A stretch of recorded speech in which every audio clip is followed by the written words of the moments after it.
Mais uma vez, graça e paz ao seu coração, nessa manhã, talvez na sua tarde, talvez ainda na sua noite.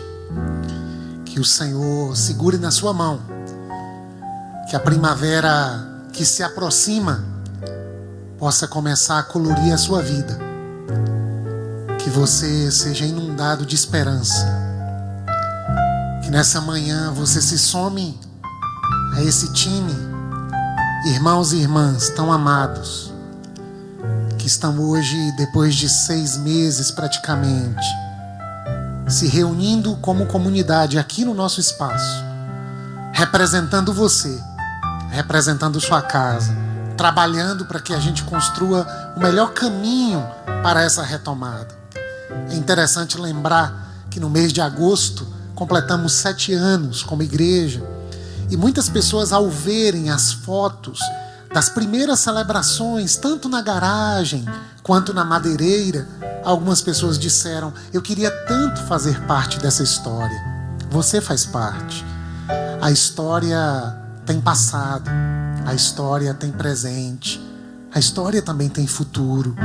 E nós estamos hoje construindo mais um capítulo dessa história, nos reunindo, cheios de saudade de termos todos aqui com a gente, mas estamos recomeçando, estamos retomando.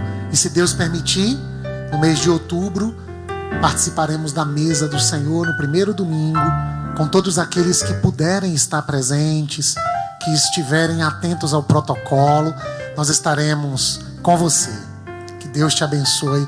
Eu te convido às páginas do Evangelho, o Evangelho. E hoje quero falar sobre Ele chegou. Nós estamos olhando para a primavera que se aproxima. No entanto, temos a certeza de que Ele já está entre nós. Ele chegou. Mas essa era uma questão que permeava o coração de João Batista. Te convido a Lucas capítulo 7, verso 18. João Batista, aquele que anunciou a chegada de Jesus, ele agora está preso porque confrontara a liderança política de então pelos desmandos, pecados, corrupção, adultério, e agora está preso com a sua cabeça a prêmio, e ele está em dúvida. E ele faz uma pergunta que talvez tenha a ver com o meu inverno, com o seu inverno. Onde ele está? Cadê Jesus no meio de uma pandemia, no meio de tantos prejuízos, de tantas perdas, de tantas dores? Parece que era a questão de João Batista também. Verso 18, Lucas capítulo 7, nova versão internacional. Os discípulos de João contaram-lhe todas essas coisas. Chamando 2 deles, enviou-os ao Senhor para perguntarem: és tu aquele que haveria de vir? Ou devemos esperar algum outro? Dirigindo-se a Jesus, aqueles homens disseram: João Batista nos enviou para te perguntarmos: és tu aquele que haveria de vir? Ou devemos esperar algum outro? Naquele momento, Jesus curou muitos que tinham males, doenças graves e espíritos malignos, e concedeu visão a muitos que eram cegos. Então ele respondeu aos mensageiros: voltem e anunciem a João o que vocês viram e ouviram. Os cegos veem, os aleijados andam, os leprosos são purificados, os surdos ouvem, os mortos são ressuscitados, e as boas novas, ou seja, o Evangelho, é pregado aos pobres. E feliz é aquele que não se escandaliza por minha causa. Ele chegou. Jesus está entre nós. O nosso Deus está entre nós. Não é à toa que um dos nomes de Jesus é Emanuel, Deus conosco, Deus com a gente, Deus perto. Deus não apenas entre nós, mas também Deus dentro de cada um de nós. Afinal de contas, nós somos a casa de Deus. Paulo, escrevendo aos Coríntios, segunda carta, capítulo 3, verso 16, o apóstolo Paulo pergunta: vocês não sabem que vocês são o templo do Espírito Santo? E de que o Espírito de Deus habita em vocês? Não, ele não mora mais em templos feitos por mãos humanas. Ele mora dentro de mim, dentro de você. Nós o anunciamos como João Batista em meio a uma pandemia, e nós falamos acerca dele.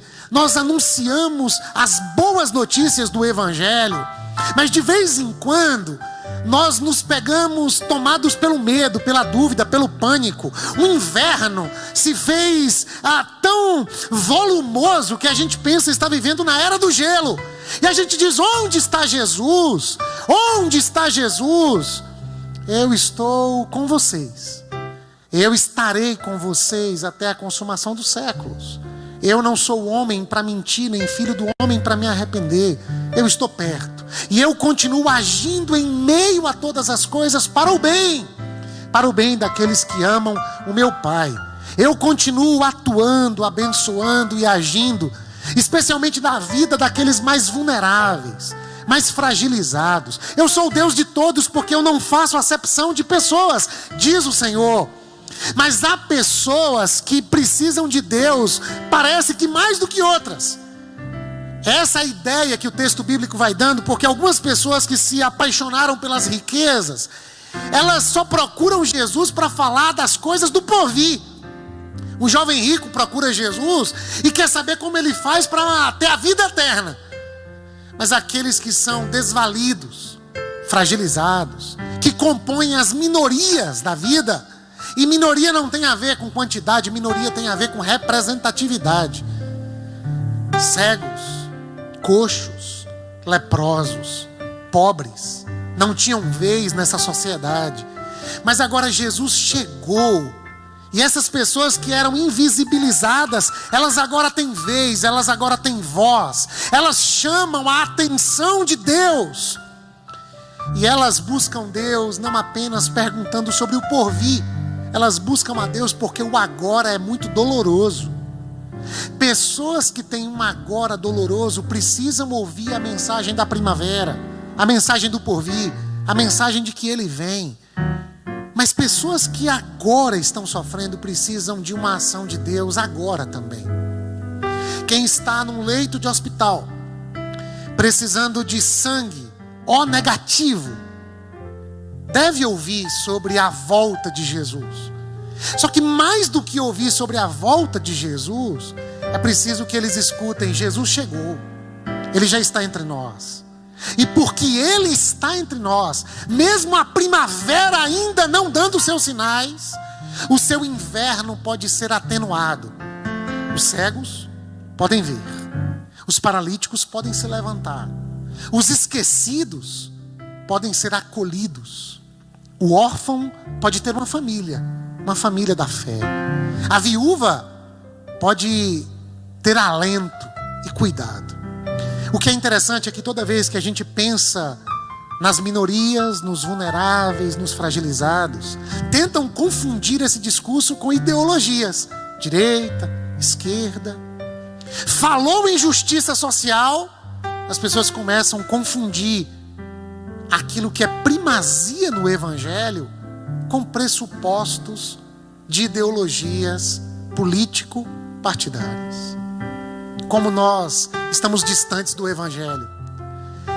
Por mais de 2.000 vezes, órfão, pobre, estrangeiro e viúva são mencionados na Bíblia Sagrada. O que Tim Keller vai chamar de quarteto da vulnerabilidade social.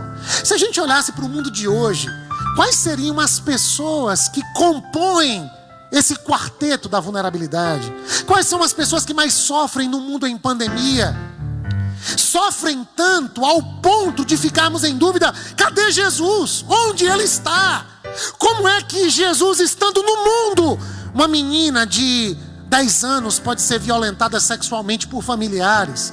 Como é que Jesus, estando no mundo, há acusações de que igrejas estão mancomunadas com políticos e estão fazendo caixa 2, quadrilha, a organização criminosa? Pelo menos é uma acusação. Estando Jesus no mundo, homens que deveriam anunciar o Evangelho como João Batista estão presos, mas não porque confrontaram as autoridades que estão fazendo desmandos e gerando morte. Estão presos porque se corromperam, porque amaram o dinheiro, e o amor ao dinheiro é a raiz de todos os males. Num mundo invernal, e eu poderia dizer infernal, pessoas estão perguntando: onde está Jesus? E João Batista está perguntando: será que é ele? Será que é outro que há de vir? Eu cheguei no mundo com uma missão de anunciar o Cordeiro de Deus, mas agora eu não sei direito. Eu estou preso, eu estou sendo tocado pela maldade do mundo, e pessoas estão sofrendo à minha volta, e eu não sei bem se é ele, se é outro, se é ele, se devemos esperar outro. E aí Jesus diz: contem para João o que é que eu estou fazendo no mundo. Contem para João o que é que o Deus encarnado está fazendo. Falem para João qual é a agenda de Deus. A agenda de Deus é libertar aqueles que estão prisioneiros daquilo que os oprime, os macula e rouba a dignidade humana. Conta para João que onde há um grito de dor, eu estou presente. Conta para João que o fato de eu ter chegado no mundo não significa que o inverno acabou. Eu comecei uma obra e sou fiel para completá-la até a consumação dos séculos, mas eu ainda não completei. Digam para João que este é o já e o ainda não do reino de Deus. O reino de Deus já está entre nós, mas ainda não foi consumado. E por que o reino de Deus ainda não foi consumado? Crianças têm fome. Crianças ainda morrem de cólera no nosso país. O número de pessoas analfabetas é absurdo e vergonhoso. Por que o reino de Deus ainda não foi consumado? Tem pão que não é partilhado, tem pão embolorando nos armários daqueles que inclusive se dizem cristãos. Contem para João aquilo que o meu filho Carlinhos Queiroz vai dizer 2000 anos à frente, que toda vez que falta pão na mesa do pobre, é sinal de que faltou espiritualidade no altar dos cristãos. Conta para João que o Filho de Deus se manifestou para destruir as obras do diabo. Conta para João que eu cheguei, ainda que a primavera não tenha chegado, a pandemia não tenha acabado, a vacina não tenha sido aprovada, as injustiças não tenham sido dissipadas, eu cheguei. E aqueles que me acolhem como Deus, eles vão pelo mundo não apenas contando esta história, eles vão para o mundo implicados na minha agenda, imbricados na minha agenda. Até porque em Atos 10:38 diz que Jesus andou por toda parte fazendo o bem. E 1 João 2, verso 6 diz que aquele que afirma estar nele deve andar como ele andou. Ele chegou, e a pergunta é: como viver diante daquele que chegou? Mas a sensação que eu tenho, meus irmãos e irmãs que aqui estão, e você que nos acompanha, a sensação que eu tenho é que nós transformamos a nossa fé cristã em uma fé discursiva, em uma fé retórica, em uma prédica. Nós gostamos do poder das palavras. E é fácil detectar um crente pelas palavras: amém, glória a Deus, aleluia, fogo, glória, paz varão, paz varoa, segura o anjo, pega a palavra, segura a bênção. Mas um dia, ainda na Igreja Batista Betânia, nós fomos orar num espaço, pedindo a Deus que, se possível fosse, desse aquele espaço para a Igreja Batista Betânia. E havia um pastor de fora. O pastor fez a oração, determinou e tal. Mas um dos pastores da equipe disse assim: cara, se Deus der pra gente esse lugar, ainda que por aluguel, vai ser legal, vai dar para desenvolver muitos projetos. Aí aquele pastor que fez a oração disse assim: tá duvidando, irmão? A gente acabou de decretar, irmão, e você está dizendo se Deus der. Não tem se, irmão, nós decretamos. E aí aquele meu amigo pastor olhou nos olhos daquele profeta, aspas, e disse: palavras só são palavras. Outro dia lá em casa, eu entrei no quarto do meu filho João Pedro, ele estava orando na sala de aula virtual. A professora Tia Lu, para quem eu mando um beijo, ela sempre pede para um dos alunos orar. E aí João orou bonito e disse assim: pai, abençoa que as aulas presenciais voltem logo. Eu falei: tá com vontade de ir para a escola, meu filho. Só que logo depois estávamos à mesa no almoço. E aí João disse assim: tô torcendo para as aulas não voltarem esse ano mais não. Eu falei, ué, filho, você orou lá, eu peguei você na boca da botija lá, hein? Com a boca na botija, pedindo a Deus para voltar, e agora você disse que não vai voltar. Ele falou, pai, é que eu não sou muito criativo na oração, não. O que vem na minha cabeça eu vou e falo, mas na verdade eu não queria. E eu fiquei pensando na nossa fé. Nós, por vezes, falamos, mas não estamos imbricados no nosso discurso. Esse evangelho tem que ser encarnado, meu irmão, minha irmã. E aí você pode perguntar, o que isso tem a ver com o texto? Eu te convido a passar a semana lendo Lucas capítulo 7. Porque se você não se deu conta, Lucas 7, que é o texto no qual estamos, em que João Batista está perguntando, é ele ou não é ele? O texto começa no capítulo 7, verso 1, com a narrativa acerca de um centurião. Mas Mateus também conta essa história, e eu penso que a narrativa de Mateus é um tanto mais surpreendente. Mateus 8, verso 5, entrando Jesus em Cafarnaum, dirigiu-se a ele um centurião, ou seja, chefe de 100 soldados romanos. Ou seja, um romano entre os judeus, a serviço do Império Romano, para fazer com que, aspas, a pax romana, ou seja, o domínio romano se dê sobre o povo judeu. E esse centurião dirigiu-se a Jesus pedindo-lhe, dizendo, Senhor, meu servo está em casa paralítico, em terrível sofrimento. Jesus disse, olha que lindo, o Jesus que chegou é o Jesus que diz, eu irei curá-lo. Só que Jesus não é aquele que apenas diz, Jesus é aquele que vai. Jesus é o verbo que se fez carne, a palavra que se fez ação, o discurso que se fez prática de vida, a prédica que se fez comportamento, a teoria que agora é prática. Eu irei curá-lo, respondeu o centurião, Senhor, eu não mereço receber-te debaixo do meu teto, mas dize apenas uma palavra e o meu servo será curado. Diz apenas uma palavra. E eu fiquei pensando, é por causa de textos assim, lidos isoladamente, que criamos essa teoria nefasta. Teologias como teologia da prosperidade, teologia da saúde, teologia da cura. A gente acredita que há uma magia nas palavras. Jesus mandou uma palavra, o homem foi curado. A gente crê na magia dos objetos. Pega o girassol, unge o girassol, manda para casa do irmão e a esperança vai chegar. Pega o sal grosso, diz uma palavra. São longuinhos, não sei quantos pulinhos. Está repreendido e parece que está tudo resolvido. Um pastor foi orar na casa da irmã. E a irmã disse, pastor, cuidado que o pitbull está solto. Ele falou, está amarrado em nome de Jesus. Ela falou, não está amarrado não, está solto. Vai matar o senhor. Não há magia nas palavras. Palavra tem poder. Que palavra que tem poder? A minha, a sua? A palavra de Deus tem poder. Foi pela palavra que Ele criou tudo. Mas e a minha e a sua? Só tem alguma efetividade quando está acompanhada de uma vida. A palavra que Jesus envia para curar o servo do centurião é palavra encarnada. É eu vou curá-lo. Eu fico pensando que em tempos de pandemia nós não podemos estar na casa uns dos outros, ou pelo menos não deveríamos. E aí eu fico pensando que a gente pode mandar assim mensagens encaminhadas no WhatsApp.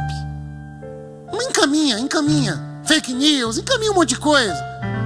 Mas a gente pode ter uma linguagem tão afetiva que alguém ao receber a palavra diz, eu sei que ele gostaria de estar comigo.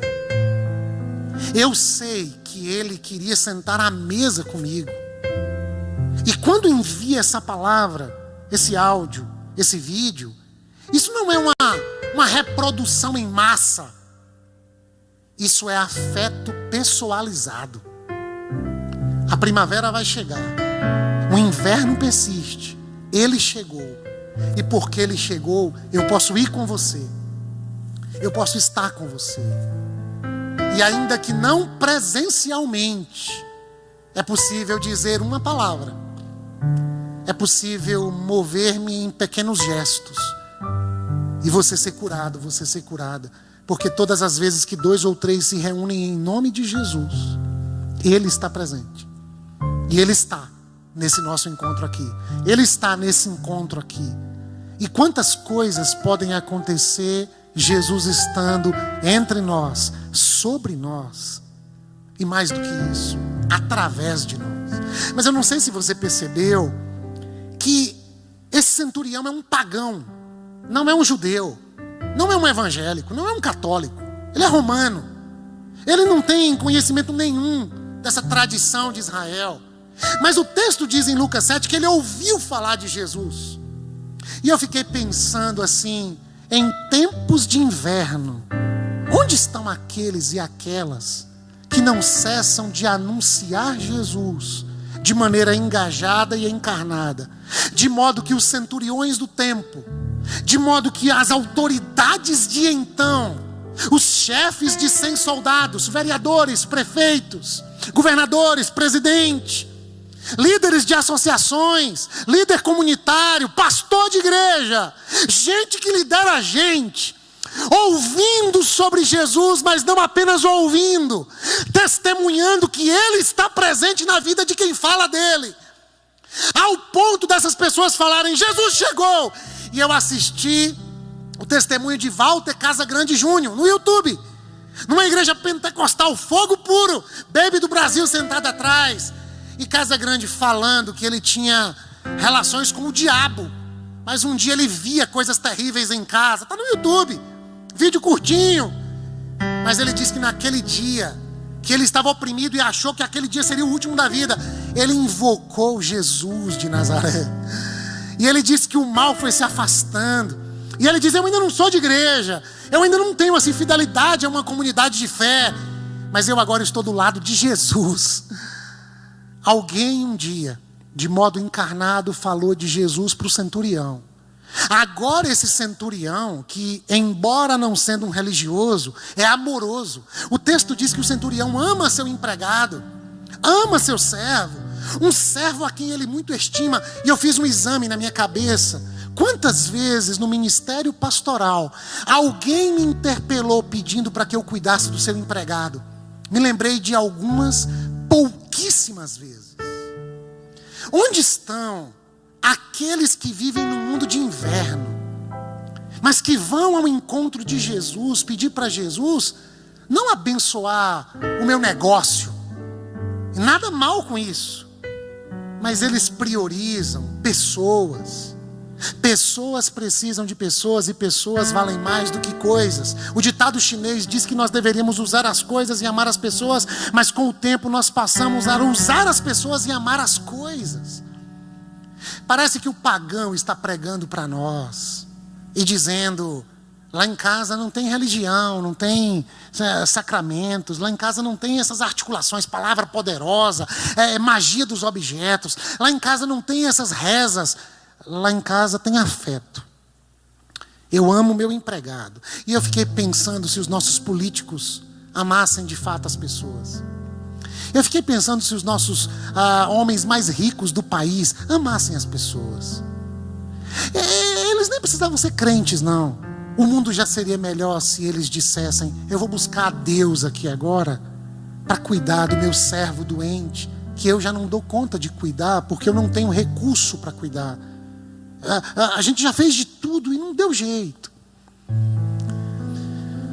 Onde estão os homens que se preocupam com outros homens, inclusive que estão numa hierarquia inferiorizada? Parece que os pagãos estão acolhendo o evangelho antes da nação de Israel. Esse é o evangelho de Lucas completo, meu irmão, minha irmã. É um inverno, a esperança de que o rei vem. O rei chegou e a sua nação virou as costas para ele.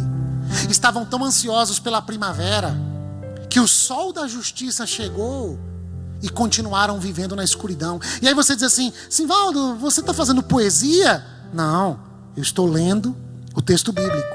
Lucas 7, verso 29. Todo o povo, até os publicanos, ouvindo as palavras de Jesus, reconheceram que o caminho de Deus era justo, sendo batizados por João. Mas, toda vez que aparecer uma concordância adversativa, presta atenção. Mas os fariseus e os peritos na lei rejeitaram o propósito de Deus para eles, não sendo batizados por João. Quem pregava a primavera viu o sol chegar e escolheu viver na escuridão. Porque João capítulo 8, Jesus vai dizer: eles fizeram assim porque suas obras eram más. A luz chegou e eles não queriam que suas obras fossem reveladas. Outro dia, um amigo amado, ele deve estar me assistindo, eu te amo. Ele disse para mim assim: não fala de política no sermão. Eu acho que eu nem respondi para ele, mas eu fiquei pensando nisso há dias, ou há meses, meu amigo. E eu fiquei pensando, os políticos estão o tempo todo falando de Deus. As últimas eleições foram marcadas por discursos em nome de Deus, por gente que não o conhece, não serve. O Rio de Janeiro que o diga.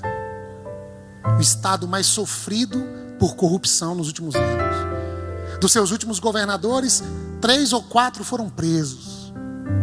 O atual afastado. E o prefeito correndo risco de ser impedido. E o Ministério Público dizendo: é organização criminosa. A igreja está envolvida. E o centurião ensinando para nós como é que se vive diante daquilo que ouvi acerca de Deus. Eu ouvi falar de Jesus. Eu amo meu servo. Eu cuido daqueles que não têm ninguém por si. Eu dou os primeiros lugares para aqueles que são invisíveis na sociedade. Eu acolho o órfão, a viúva, o pobre, o estrangeiro. Pelos frutos conhecerão as árvores. E aí Jesus fica impressionado. Pouquíssimas vezes na Bíblia Jesus fica impressionado. Ou melhor, 2 pagões impressionam Jesus. Este, Cornélio, e uma mulher Ciro-fenícia, que quando Jesus diz que não pode tirar da mesa para dar para os cachorrinhos, ela diz: mas os cachorrinhos comem as migalhas. Um farelo que cai da tua mesa é suficiente para minha filha ser sarada. Se o Senhor mandar uma palavra, o meu servo é curado. Jesus diz: uau, o que é isso? O que é isso? Nem em Israel eu vi uma fé como essa. E eu fiquei pensando, né? Quais são os espantos de Jesus no mundo em pandemia? Que faz Jesus sussurrar assim: Messia, Poli, Regi, Kelman, Robertinho. E Jesus assim: tem tempo que eu ando pelos cultos e eu não vi uma fé como esta. Que fé, Jesus? Uma fé que move montanhas? Não. Uma fé que luta pela filha, que luta pela infância. Que fé, Jesus? Uma fé que cuida do empregado.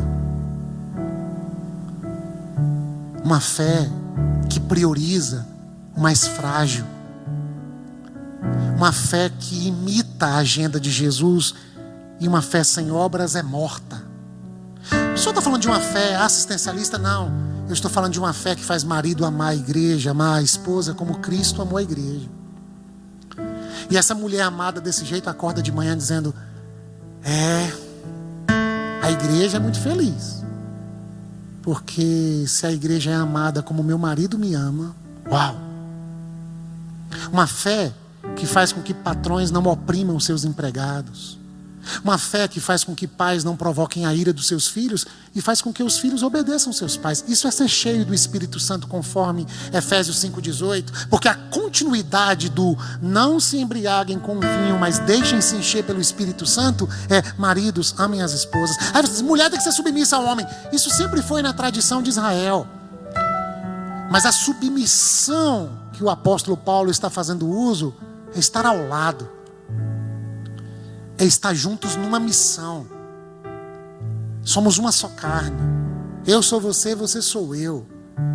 Entrevistaram uma antropóloga que está famosa, Lilian Schwartz. E ela disse: diante de uma vacina, é preciso nos considerarmos como um corpo coletivo. Eu não tomo vacina só por mim, é por causa de todos. E eu disse: essa mulher está lendo o apóstolo Paulo, 1 Coríntios 12. Nós somos um corpo. Será que essa mulher leu 2 Coríntios? Quando o apóstolo Paulo vai dizer que em Cristo nós somos uma nova criação, um novo homem coletivo. O nosso país está queimando em chamas. O nosso país convive com a desigualdade. E muitos estão com discursos de Deus, desprovidos de compaixão e de misericórdia. Porque o texto continua: Jesus envia uma palavra, o homem é curado. Mas a palavra de Jesus é a palavra na sequência do eu irei curá-lo. Se você não tem afeto, se você não tem o fruto do Espírito brotando dentro de você, mesmo no inverno, de pouco vale suas palavras, tá? Inclusive me poupe delas. Agora, quando a gente ouve uma palavra de quem nos ama, de quem faz parte da nossa vida, a gente é curado. Estamos no Setembro Amarelo. E o caminho para a cura dos adoecimentos mentais não é assim: tem fé, vai no culto, assiste aí o culto. O caminho é: conta para mim como você se sente. Deixa eu ir com você no vale escuro da sua alma. Me permita sentir com você. Aí depois tudo que você fala faz sentido. Inclusive o que você fala que não faz sentido. A pessoa diz: Geisa me ama tanto, Brenda tem tanto afeto por mim, que ainda que na nossa relação as ideias se confundam, eu sei que se elas pudessem, elas iriam comigo rumo à cura. Eu irei curá-lo. Não precisa. Eu sei quem tu és. Eu sei que o Senhor chegou. Basta uma palavra. Basta uma palavra. O William, na semana passada, nos pediu para mandar flores virtuais. Hoje eu quero fazer esse desafio para você. Qual palavra você pode mandar para quem você ama e para a pessoa que sabe que você a ama? E esta palavra pode ter um poder de cura. Faz isso. Telefonema, áudio, mensagem. Uma palavra. E alguém, quando lê-la, vai dizer assim no nosso modo crente, né? Eu tomo posse. Talvez não. Talvez vai dizer: me curou, me sarou. E foi assim que aconteceu. E o texto continua e eu vou terminar. Porque o texto continua dizendo que Jesus, que foi com aqueles homens para a casa do centurião, agora vai para uma cidade. Verso 11, capítulo 7. Logo depois, Jesus foi a uma cidade. Jesus em movimento o tempo todo. Ele foi com eles. Ele agora vai à cidade. E com ele iam seus discípulos e uma grande multidão. Depois do sermão do monte, a cura do servo do centurião, e agora entrando na cidade de Naim, uma pequenina cidade. Ao se aproximar da porta da cidade, estava saindo o enterro do filho único de uma viúva, e uma grande multidão estava com ela. E um pregador disse que é como se a caravana da vida se encontrasse com a caravana da morte. Jesus e os discípulos cantando, talvez: ele chegou, ele curou o servo do centurião, ele não faz acepção de pessoas, ele ouve as orações dos ímpios e dos gentios, dos não-judeus. Ele é maravilhoso, conselheiro, Pai da eternidade, príncipe da paz. Mas na saída da cidade, existe uma mulher viúva, que tem o seu único filho morto. A grande esperança de uma viúva era que o seu filho a mantivesse economicamente. O filho está morto. E eu me pus a pensar no inverno da pandemia. Quantas mães viúvas ou mães solteiras que foram abandonadas por homens covardes. No nosso país são milhões de mulheres que mantêm suas casas. Mulheres que inclusive precisam tanto do auxílio emergencial. Mas são milhões de auxílios pagos indevidamente, sob investigação, no país mais cristão do mundo. Tem viúvas de Naim chorando o filho que morreu, chorando a viuvez e chorando dizendo: meu cadastro não foi aprovado, porque ladrões passaram na minha frente e levaram o meu auxílio. Como é que a gente faz, irmão e irmã? Como é que a gente faz? Ele chegou. Ele entrou na cidade. E só ele pode dizer: não chore. Ninguém mais na face da terra pode dizer para quem chora: não chore. Essa mulher está em prantos. Não era permitido tocar no caixão. E eu lembrei do coronavírus, irmãos e irmãs, porque nós perdemos o pai da irmã Liliane e ninguém podia tocar no caixão. Eu fui à porta do cemitério e não pude entrar. Uma irmã do falecido disse: deixa eu entrar, só 4 pessoas. Na tradição de Israel não se podia tocar no morto, porque quem tocava no morto ficava impuro para as celebrações do templo. Jesus olha para aquela mulher e o texto diz que ele olha com compaixão. Ao vê-la, verso 13, o Senhor se compadeceu e disse: eu não quero ouvir palavras de quem não tem compaixão. Venham eleições aí, escuta e percebe se há compaixão. Ah, Simvaldo, mas o político não é Jesus. Pois é, só que você aceita o discurso deles sobre Jesus, vota neles. Me mata quando eu vejo pastor fulano candidato. Eu fico louco. Quer ser candidato? Tira o pastor, vai ser candidato. Licenciado. Pronto, fulano de tal. Pastor fulano candidato? Eles descobriram que o mundo saiu do pêndulo do progressismo e da esquerda. E no mundo, o pêndulo foi para o conservadorismo de direita. Faz parte da história. Só que as pesquisas demonstraram que não basta o conservadorismo de direita, tem que colocar Deus na jogada. E não estou dizendo que são todos, mas muitos estão usando o nome de Deus em vão, e enganando, se possível, os escolhidos.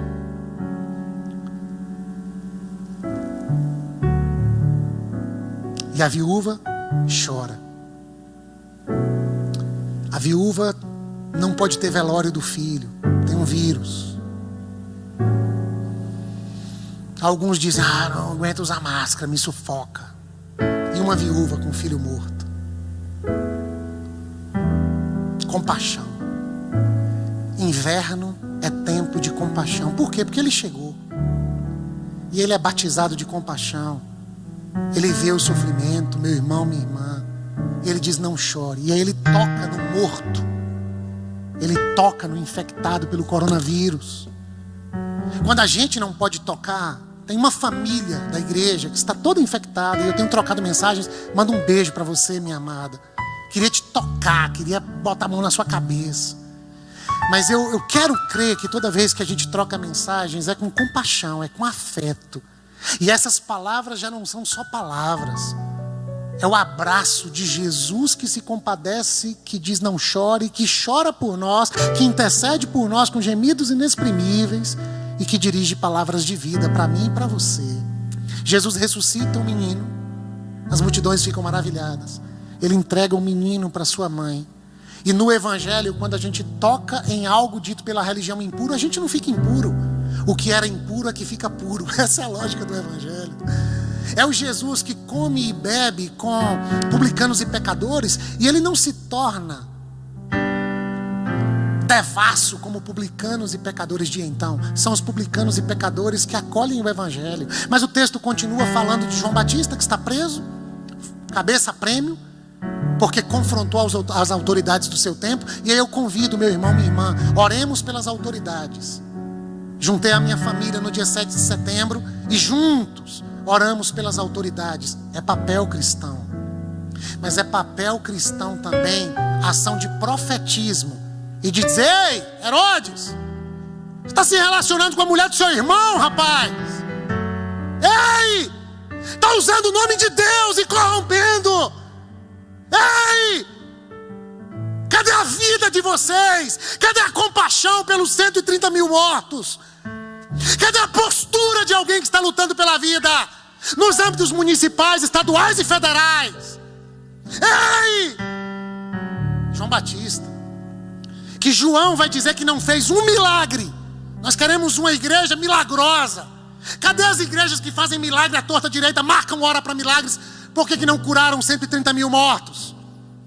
Igrejas triunfalistas, mentirosas, teologia da prosperidade, envolvimento político partidário, igrejas que têm partido político, que estão pregando outro evangelho, que não se compadecem da viúva que chora a morte do seu filho, que não vão na casa do centurião digno, porque se envolvem com centuriões da maldade. João Batista não fez um milagre, disse o apóstolo João, mas tudo o que disse era verdade. O verso bíblico mais conhecido do Brasil nos últimos tempos é: conhecereis a verdade vos libertará. Que a verdade do Cristo nos liberte. A todos nós. E eu não estou fazendo oposição ao presidente. Quero que Deus o abençoe. E inclusive o ajude a fazer valer o discurso de todo o processo de campanha no momento mais sofrido, talvez, da nossa nação. Ah, mas por que você está falando só com ele? Porque ele e muitos outros usaram o nome de Deus para chegarem onde estão.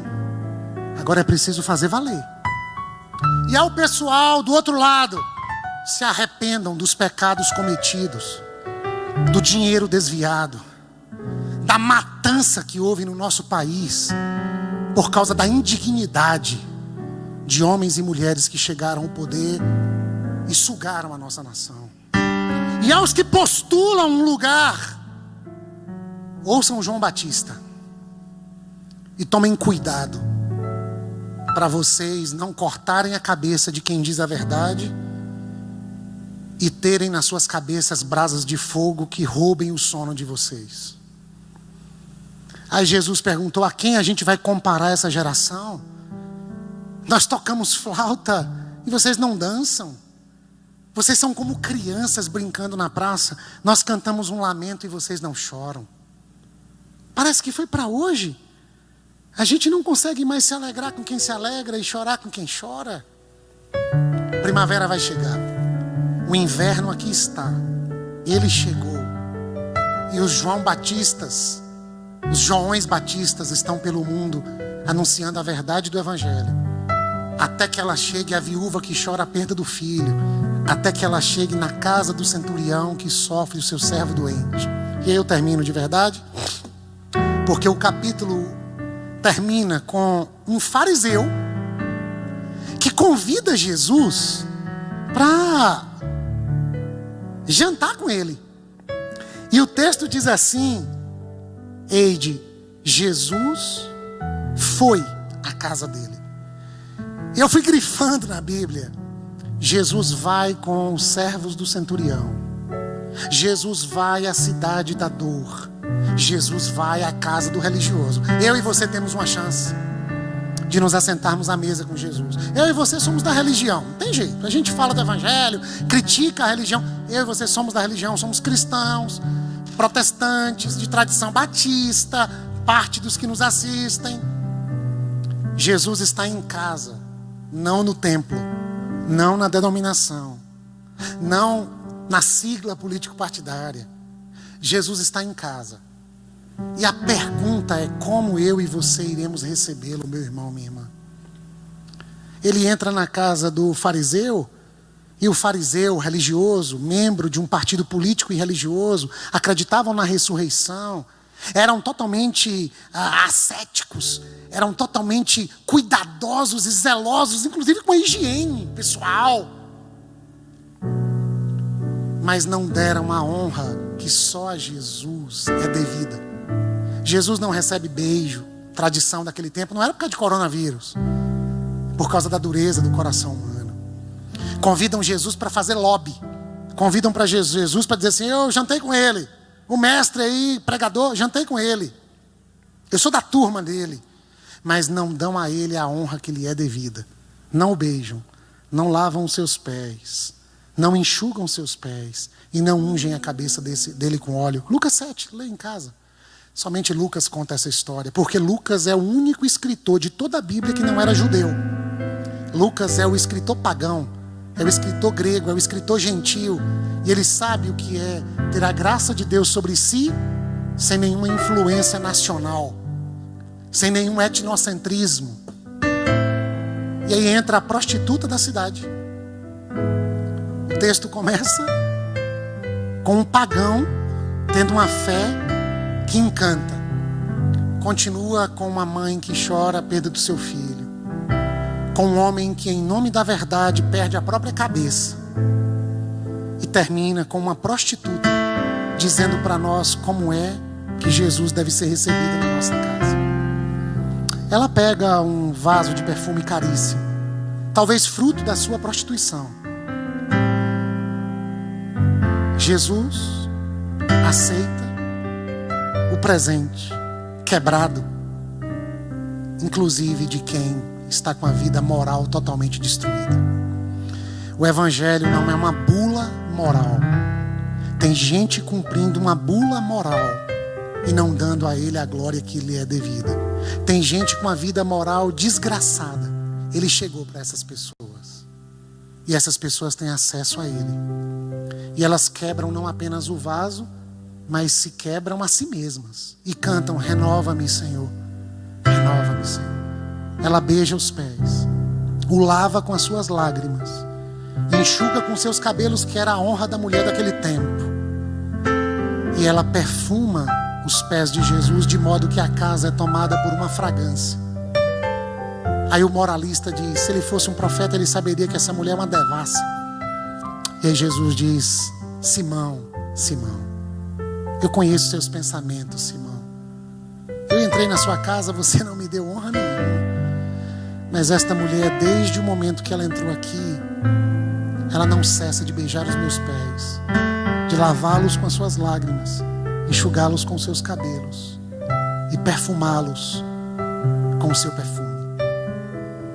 Ela foi perdoada, Simão.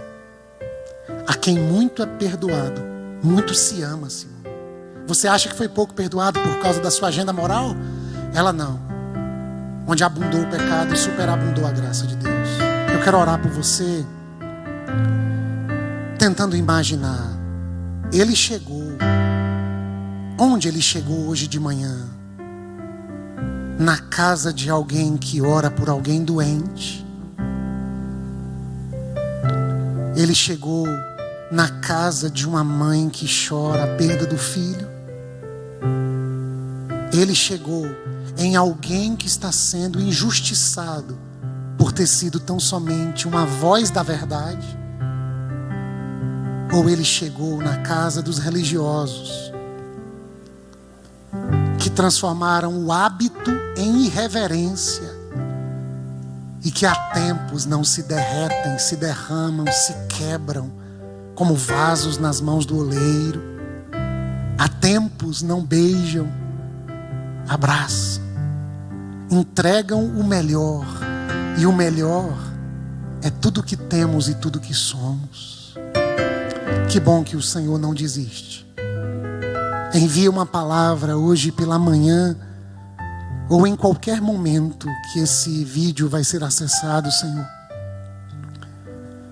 Se há compaixão nesse encontro, se Jesus está sendo adorado e reverenciado como merece ser, se estamos reunidos em nome do Cordeiro de Deus que arranca o pecado do mundo, envia uma palavra sobre os lares, sobre as famílias, sobre aqueles que estão machucados, convivendo com ideações suicidas. Envia a palavra de cura e levanta-os para a glória de Deus Pai. Sara corações enlutados, enxuga as lágrimas. Somente o Senhor pode dizer na alma do teu filho e da tua filha: não chore.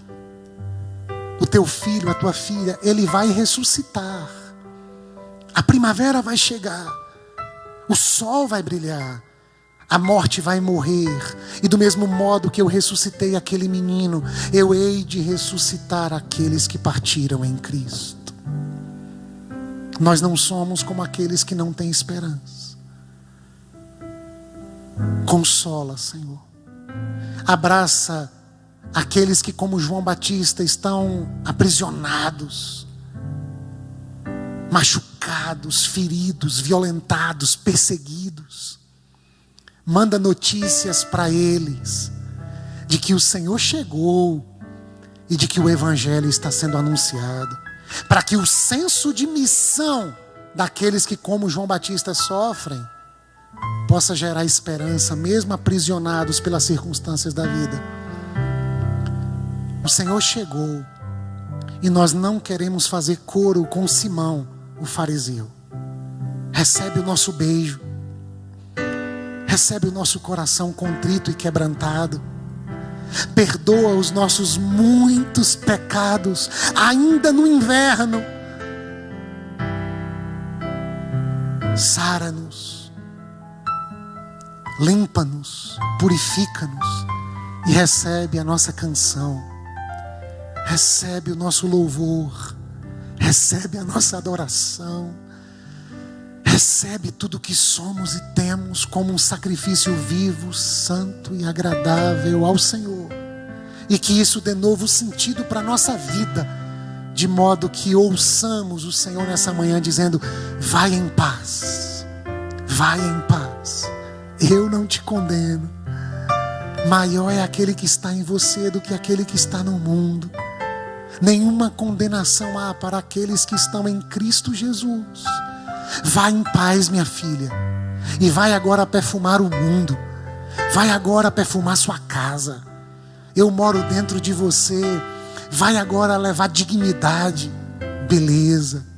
Vai agora falar, mas não apenas falar. Fale com ações que ratificam o seu discurso. Anunciem o Evangelho, a boa notícia de grande alegria. Que o Evangelho de Jesus seja tudo em nós, seja tudo em todos, e chegue aos confins da terra, para que finalmente possamos dizer em alto e bom som: Maranata, ora vem, Senhor Jesus. Quando a gente orar Maranata, o Senhor vai responder: quando este Evangelho do Reino chegar a toda língua, todos os povos, todos os guetos, todas as etnias, todas as pessoas, todas as ideologias, então a primavera vai poder chegar. Enquanto a primavera não vem, nós encaramos o inverno na certeza de que ele chegou. E porque chegou, nós vamos. Perfume nas mãos, coração quebrantado, perdoados, amados, cheios do teu Espírito, perfumar as casas de Simão, do centurião, de João Batista, de uma viúva ou de quem quer que seja. Que o Senhor nos abençoe em nome de Jesus. Amém.